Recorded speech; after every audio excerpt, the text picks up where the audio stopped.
Hey everyone, welcome to Bruno's MMA show. I'm a few days late for the Adesanya and Costa fight. However, it kind of has allowed me to have some time to think about it. As I like to say on the show, I'm not really the news guy as much as I have my take on things. So, I don't think the show suffers too much if I take a few days to think about it.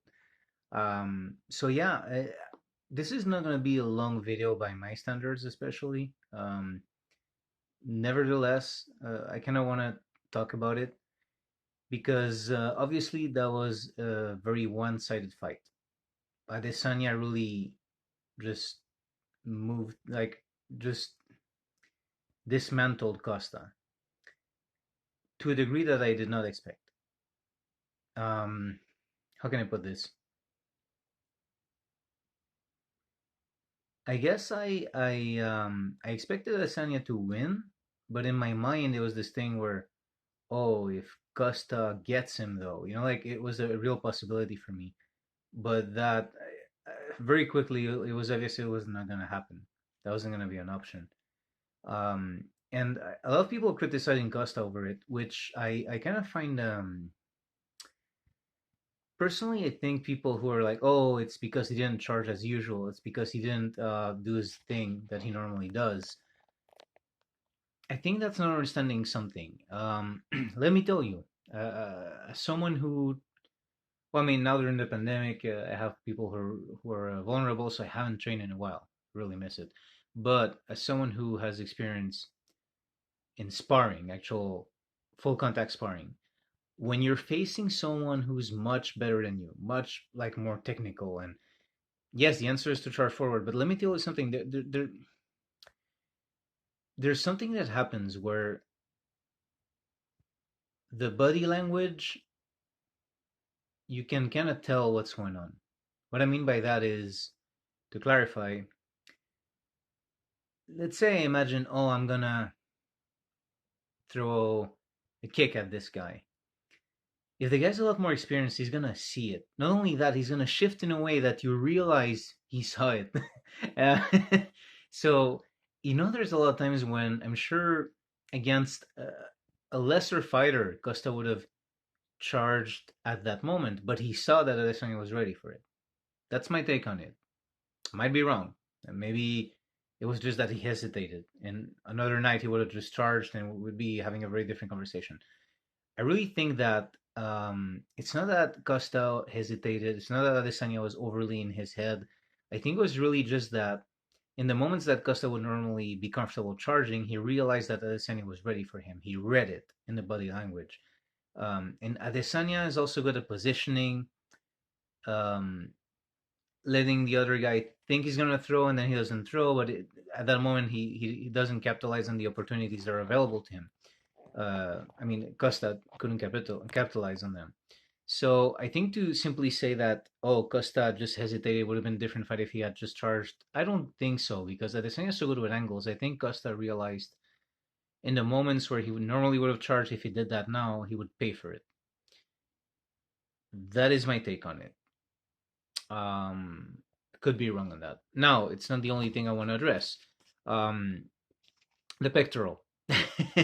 Let's the pectoral gate, chest gate, pec gate.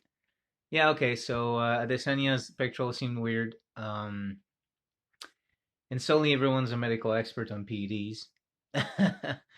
There's other issues that it could be. It could be estrogen in the body imbalance. There could be a lot of things that a fighter obviously wouldn't want to discuss because let's say someone has an estrogen imbalance, like it leaves him open for lots of lame jokes from other fighters. So could be PDs, could be something else. But the fact that Adesanya wanted to avoid answering that, to me, is not suspect in itself.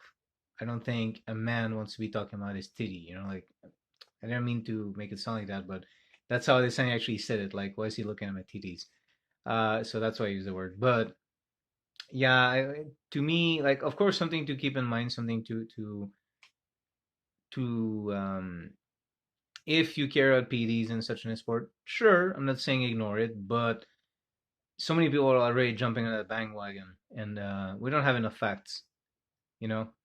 Everyone's an expert. Like online, everyone's an expert right away. As soon as they see something, they Google it, and now they're an expert, which is a big problem in the world right now because of the pandemic. Everyone thinks they're an expert because they Google for 20 minutes. Uh, I don't know if I should go there, but anyway. Um, so yeah, everyone knows better than the doctors. Okay. Now the humping. Yes, I am looking at a posted note. It's kind of late for me as I'm filming this. The humping. You know what? Like some people are so mad at it, or people don't care. And I have different ways to look at it. So I think obviously Adesanya kind of wanted to, because everyone saw kind of like Costa as the alpha, the bully and such. Like I think Adesanya wanted to make a statement when he was doing the humping thing, or maybe it was just in a heat of the moment. But believe it or not, that this is gonna sound weird, but Adesanya humping Costa or pretending to hump him at the end is good for Costa because Costa got demolished in that fight. So there's no storyline left. It ends there. However, Adesanya pretending to hump him, now Costa's like, I want a rematch. I'm allowed a rematch. That was very disrespectful. And some people are behind him like, yeah, that wasn't okay. So by the fight itself, there's no reason whatsoever to have a rematch. But now there's a storyline to have one. And Adesanya is so savvy with these things. I wouldn't be surprised if he did it on purpose. Because no fight of his got as much hype as the one against Costa. So I really think that on some level, it's like Adesanya is so quick with these things. So he's so savvy. He knows how to grab attention. He knows how to give headlines. Like when he said it's my 100th fight. I don't even know if he meant amateur or pro, like because he was also talking about kickboxing. But just the fact that he has this savviness to him, to he himself offers storylines. He himself, as Chael Sonnen likes to say in his videos, Adesanya will always mention who's his next opponent. But Costa, that the build up and the excitement, that's hard to replicate.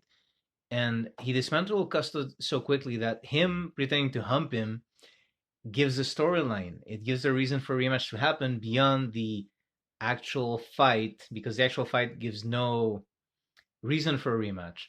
So that's actually, in a weird way, he did a favor to Costa there. And I don't know if that was in the heat of a moment, or if it was just meant to be an insult and that's it, or if Adesanya was actually thinking ahead for like the next one. And I would find it so. I mean, this is gonna sound kind of messed up, but I would find it so hilarious if they had a rematch and then the build up.